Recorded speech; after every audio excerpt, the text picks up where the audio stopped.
So last time we went really deep in talking about manipulation and how couples or people can manipulate you in your life, and then how to then set those boundaries. What I really wanted to talk about today is go really deep into the manipulation, very specifically gaslighting. Because I feel like, at least for myself, I didn't realize I was being gaslit when I was younger in another relationship. And so I wonder how many people don't realize they're actually in a relationship where this is happening to them.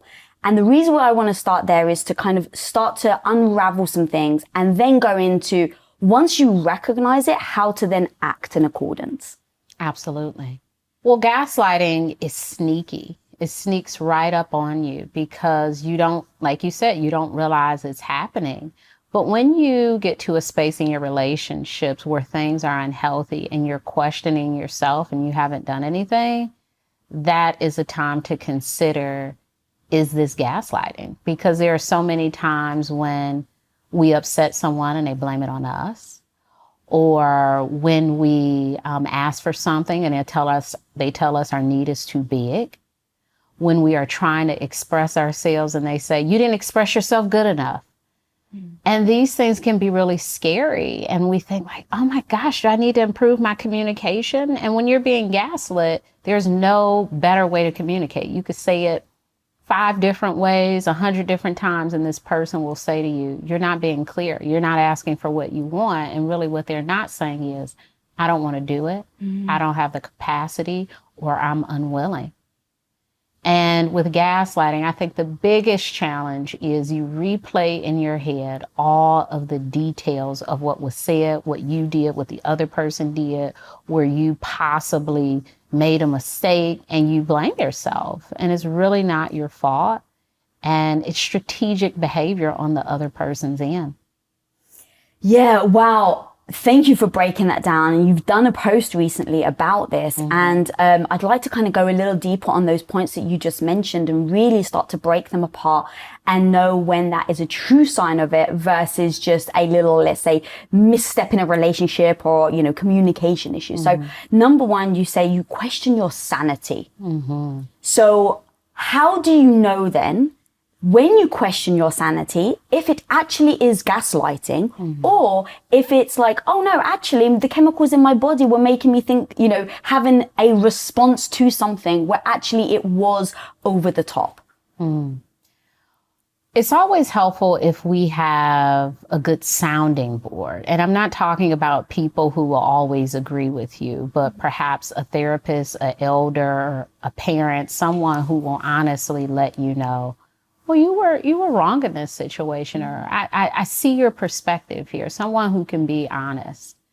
But sometimes everyone can say to you, there's nothing wrong with what you did. And when you're still questioning yourself, like there must be because this other person is saying so, that's when you have to step in and say, okay, perhaps something else is happening here.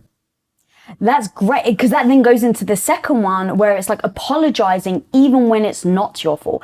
And these, correct me if I'm wrong, were these tips that you found yourself doing when you realized you were in a gaslighting relationship? Absolutely.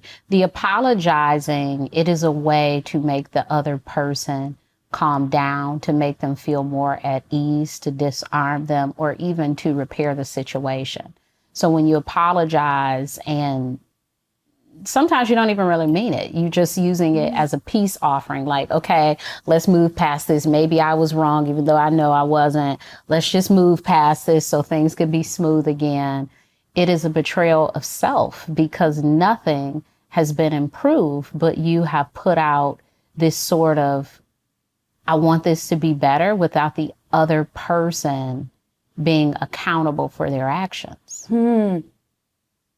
So how do you, in those moments, let's say you recognize this isn't my fault, and you go to find yourself apologizing, but you catch yourself because let's say they've just watched this episode and they heard you say that. What would you then say? Because part of me actually thinks, well, isn't that on you? Like, isn't it my responsibility to not apologize when it's not my fault versus it's that person pressuring me? Like, how do you know that that's the problem in the relationship versus your own problems? Like you said, it's self-betrayal. Well, anytime you're trying to apologize to keep the peace, that's not an authentic apology. An authentic apology is, I feel like I have truly wronged you. I apologize and I'm willing to change my behavior. If you're just saying, I'm sorry to say I'm sorry, it's not very helpful. It won't be useful in the future. You'll constantly be apologizing because you don't even know when you're doing something wrong or what is wrong. So you have to be able to apologize from a space of, I really mean this, and not this is the next step so we can just move on from this and forget about it. I think sometimes with kids, there has been this spirit of apologize to them, apologize to, with parents, apologize to your sister, apologize to your brother. And then the kids 5 minutes later, they're doing the same thing because they don't mean it. And do you find that in a relationship where someone is gaslighting, the other person will do that to you? Or is it the opposite? They won't apologize? Both. I think, they typically don't apologize because they don't believe it's their fault. They don't think they did anything. It's on you. When you bring a situation to a person and then they pin the situation on you, it's not their fault.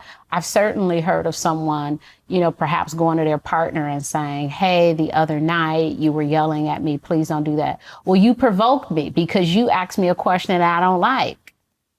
Still not a reason to yell. It's not a reason to yell. I came to you with this issue, and now the conversation has switched to, I provoked you. And then it's like, well, I'm sorry for provoking you, and you've apologized, and your whole issue has gone out the window. So you can't even talk to them about being yelled at because it was your fault that they yelled at you. And again, even with kids, you have to tell them that it's not okay for people to yell at you. And if I do it, I made a mistake and I apologize. It's not okay. How much then, because that's actually super interesting, how much should we be looking into our history and our past and what we were taught and how our parents brought us up to be able to assess our actions now? I think the biggest thing is changing your behavior now. And then secondary, you can look at the past and figure out why it happened. But when you know something is a problem, the business is doing something better today, not going through this, oh my gosh, where did I learn? That's great. That's a great piece of it. I'm so happy you know your origin story for this behavior. I need you to stop doing this thing today and figure out the story of why later. Because if we get into this cycle of, I can't do anything until I figure out why I'm doing it, we won't change our behavior. That may take time. But today, what you need to do is, maybe not blame things on people, not yell at people, not point fingers when you are responsible for something. And I think it's very hard to acknowledge that you're at fault for something. It doesn't feel good to be accountable. It's not my favorite thing, but it is a thing that I do because it is necessary, and I normalize it. I make mistakes. You make mistakes. We're humans, and I'm not supposed to be perfect. So if I yelled at you, if I was late to your party, if whatever happened, I apologize because you're right. I'm wrong. I'm not going to justify it. I'm not going to give you a reason as to why it's okay for me to do this thing to you. It's completely okay to not be perfect. I love that, girl. Thank you for saying that. But then in those moments, how do you know when you don't want to just keep saying, oh yeah, that was my fault. Okay, that was me. And because part of, I know that in your list that you've got on your, Instagram post is almost always blaming yourself. So where's the difference, or where's that fine line between taking the ownership and saying, yeah, this was my fault, that's on me, to then taking all the ownership and blame in a relationship? Well, we show up in most of our relationships as the same type of person. So if you accept blame with your partner, you probably do it with your friends, at work, and all these spaces. And it's important for us to notice a pattern. When we get into the spirit of always saying, okay, it was me, just to get out of having uncomfortable conversations or having to deal with something very challenging, we have to look at that behavior, because everything is not your fault. Some things are, but everything is not. especially in relationships. There are two people. That means that there's two sets of energy present. So what did I contribute? What did you contribute? Perhaps some things are on me, and sometimes this thing isn't on me. But it's important to think about your patterns in relationship. And if your pattern is to always say, okay, it was me. All right, I'm sorry. That's something that you may want to work on, to be able to stand up for yourself and be assertive and say, I didn't do that. I did not do that. So let's say you're in that situation and you have the, courage, because I think it is brave, especially if you're in a habit for so much of your life, to be taking that on yourself. When you finally say, how do you do that where it's not accusatory necessarily to the other person? Because we all know that when someone comes at you like, hey, I didn't do this, this was you, immediately you do put those defenses and those walls up. Arguing is a choice. Arguing is a choice. And when someone who I know it, I could feel it right now. I'm thinking of situations. It's like, I know this wasn't me. I will not argue with you about something being my fault when it wasn't. I won't do it. Because the argument is really, you have to agree with me. And I disagree. I'm stating that now. And I don't care how many times we go back and forth. I'm not changing my mind on that. Because there are some things that I'm just not responsible for. And there are some things that I am responsible for. I'm typically not responsible for any ways that I'm being mistreated by a person. So if you're trying to convince me that I did something for myself to be mistreated, no. We can't have a conversation about that, because that's not true. You're making a choice to mistreat me. It doesn't matter why, how, what happened. I can't think of a reason you could do it. There's no justifiable reason. So you can't convince me that I am causing harm to myself in a way from another person. That doesn't make sense to me. I love that, but so many people fall into that trap. So what is it that is it not having confidence in that area to then stand up for yourself? Like, that's so strong, girl. And I assume it's not you maybe, maybe this is a misassumption, but that you weren't always very strong and very upfront and very articulate and honest about your feelings, or were you? To an extent. I mean, I remember the first time I ever remember being given the silent treatment by someone after not acknowledging that, or not apologizing for something I didn't do. They tried to say, like, you're the reason I acted this way. And the way they acted was terrible. It was very volatile. And it was like, it was your fault. And I'm like, no, I refused. And, this person didn't talk to me for a year because I refused to apologize. And I said, I'm not apologizing for something I'm not responsible for. And when they bring it up to this day, I still state the truth. That was your fault. That was not on me. I didn't do anything wrong. And you cannot convince me that I did, because you don't want to be accountable for the way you behaved.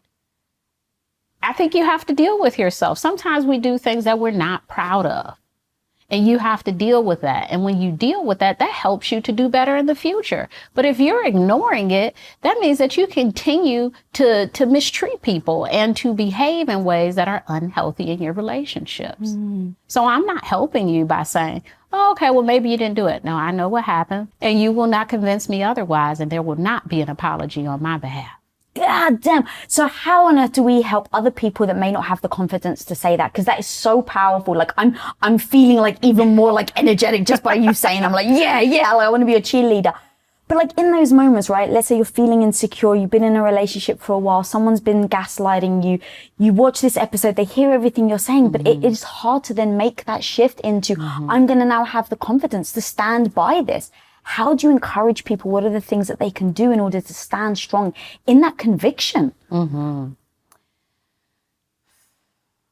It takes practice. I mean, that happened after many years of experiencing this. And I just got tired.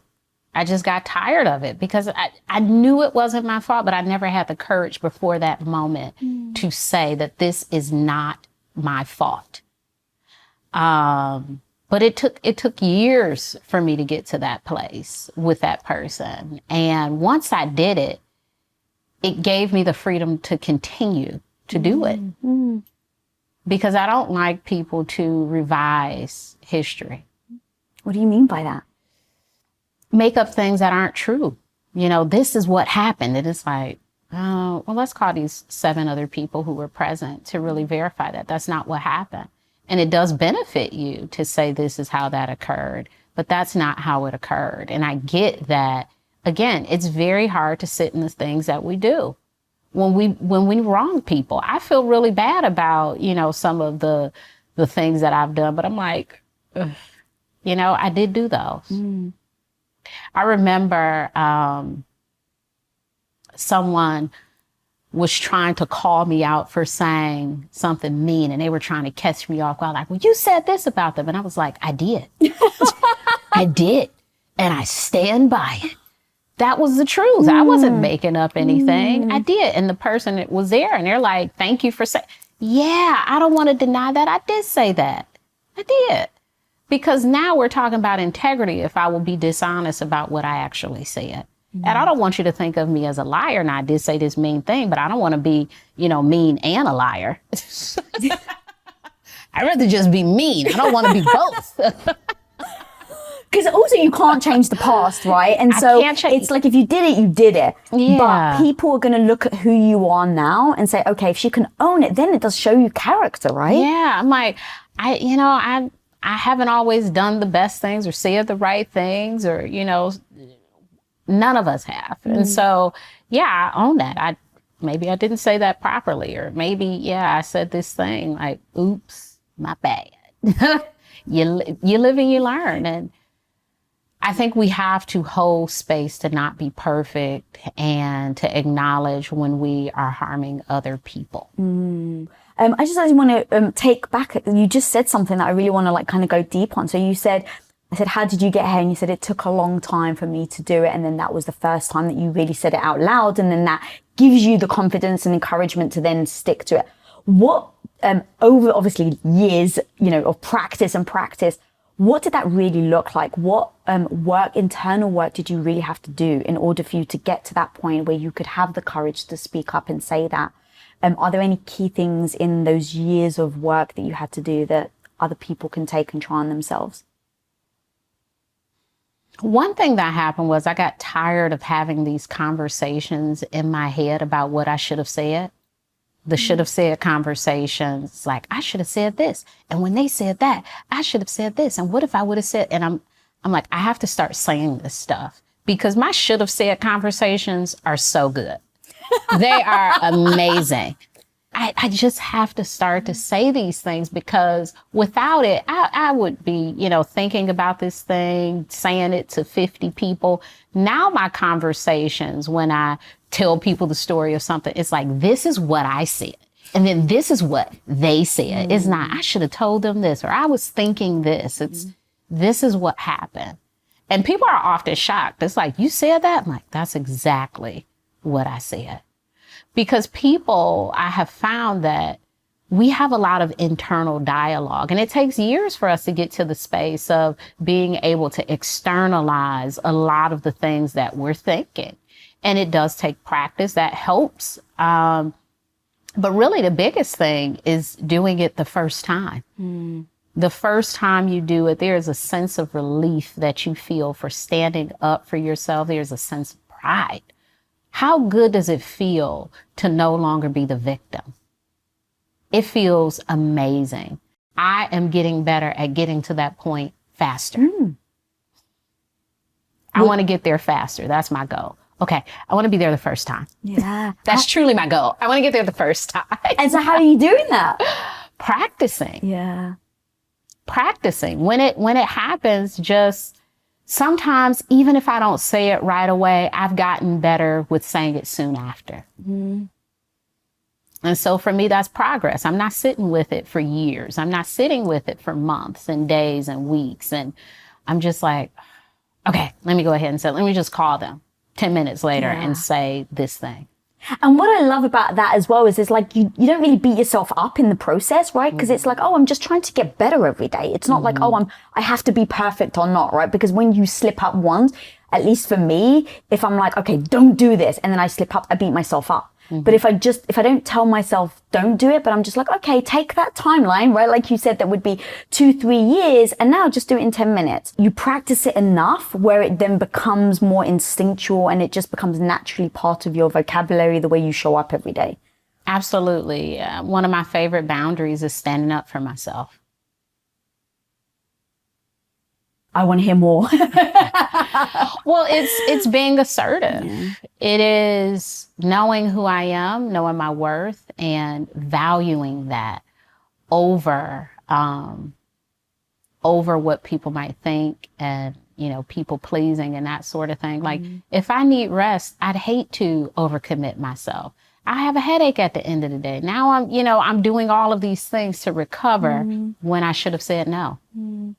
What's the difference in your mind then between assertive and aggressive? Because I find that it's such a fine line, and I worry that I spill over too much into aggressive. And the second you do, I think it, especially if you're in a debate or a discussion, I don't like to go over to aggressive, because then I think people then dismiss your point. So some very clear signs of aggression is yelling, screaming, name calling, demeaning. Those are all aggressive.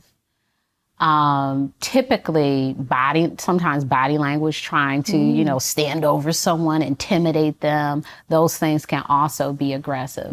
Assertive is clearly stating what you want or need, being mindful of your tone, and trying to say it in the right setting. Because I try to be like, okay, don't, be firm, because that's part of me. It's like, I'm like, do I have the strength to say this out loud, right? Like the courage, you build it up. It's like, no, you need to be assertive. You need to stand by what you believe in, everything that you're just saying.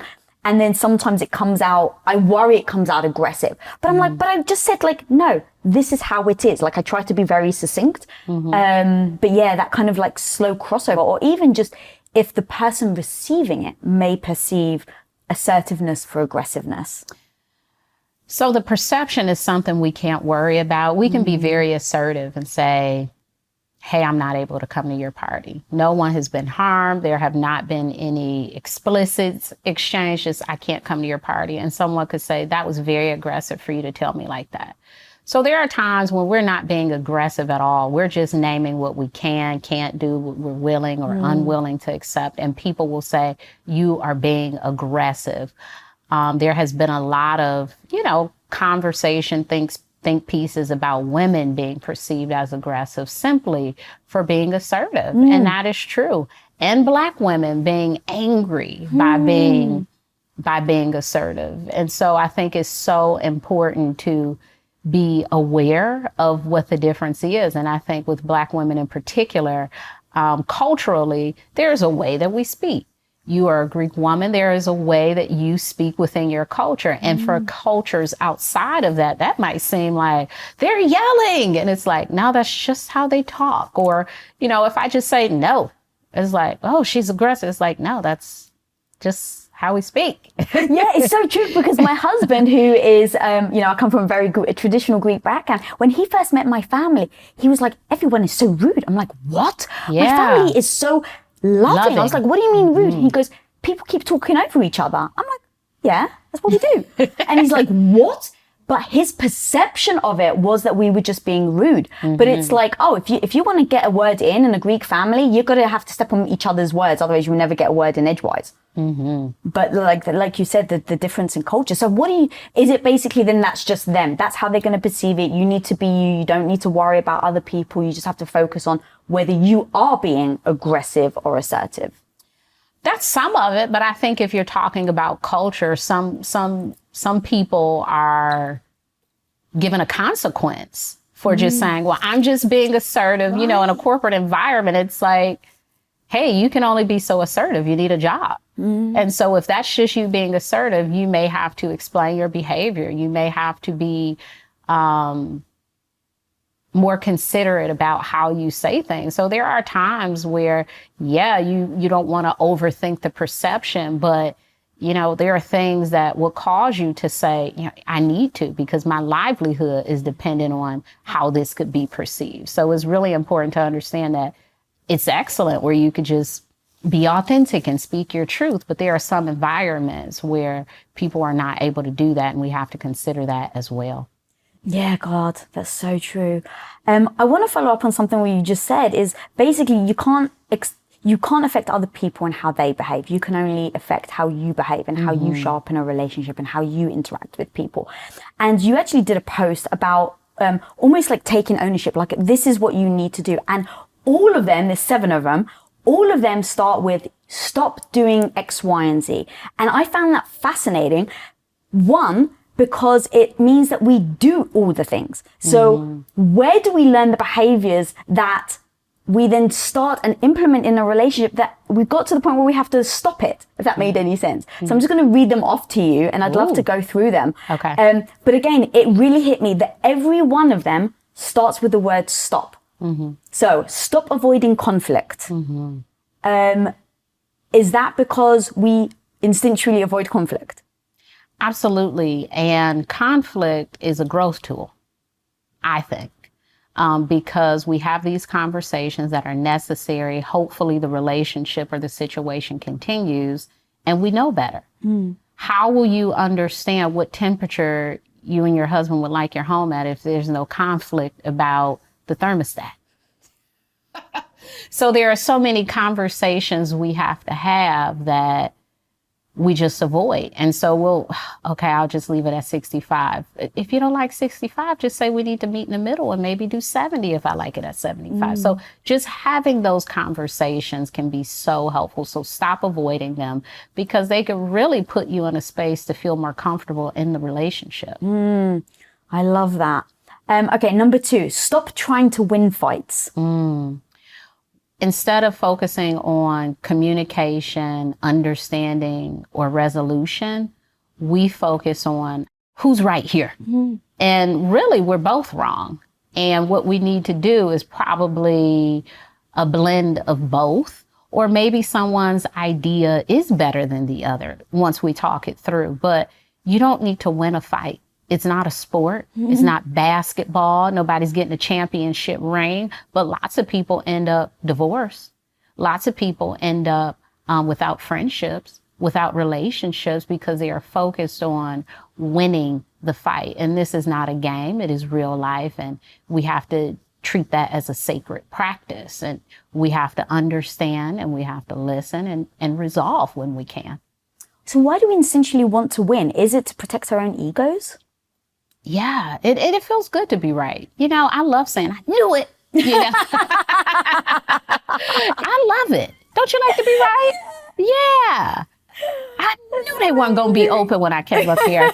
It just feels good. It could be about any old little thing, a big thing, whatever. It's like, you know, playing the lottery with life. I knew it. Yeah. It feels good. Okay, you got stop denying other people's feelings. I love that one. Again, do we do it because it feels bad if you have to admit that you hurt somebody, so it's easier to kind of dismiss it?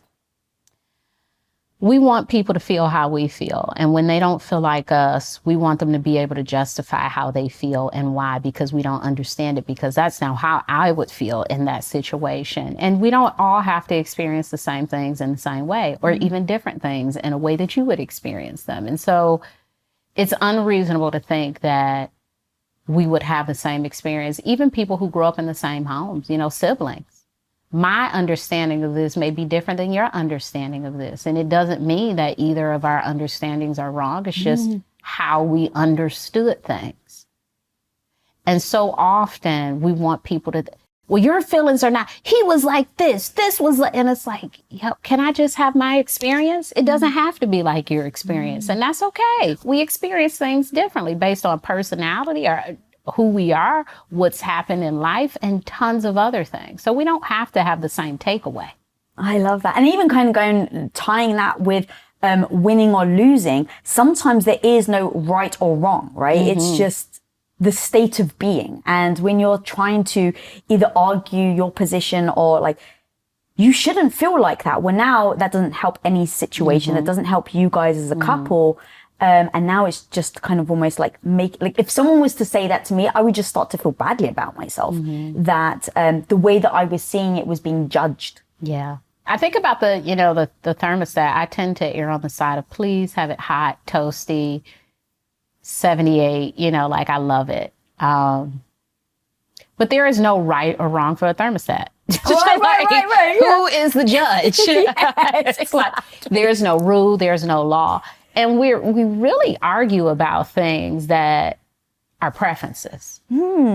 This is my preference for how we communicate. This is my preference for how we handle the bills. This is my preference for how we set the thermostat. There is no rule, but lots of things that we argue about, it is preference. It's not rules. It is places in our relationship where we need to communicate more. God, I've never thought about it as being preferences, because when you put it like that, it's almost like that doesn't seem like an argument that would happen. Like if you sit down and go, what's your preference? Well, my preference. But like, there's almost like, is there room for an argument? You're like, no, you're wrong, but your preference is wrong. Yeah. Like, I actually really like that. Yeah. I wonder sometimes, going back to the preferences, I often think that many of the things that we follow are just preferences. Like when we say, is this right to do? It's like, it's your preference. So what is your preference here? Because these are not laws.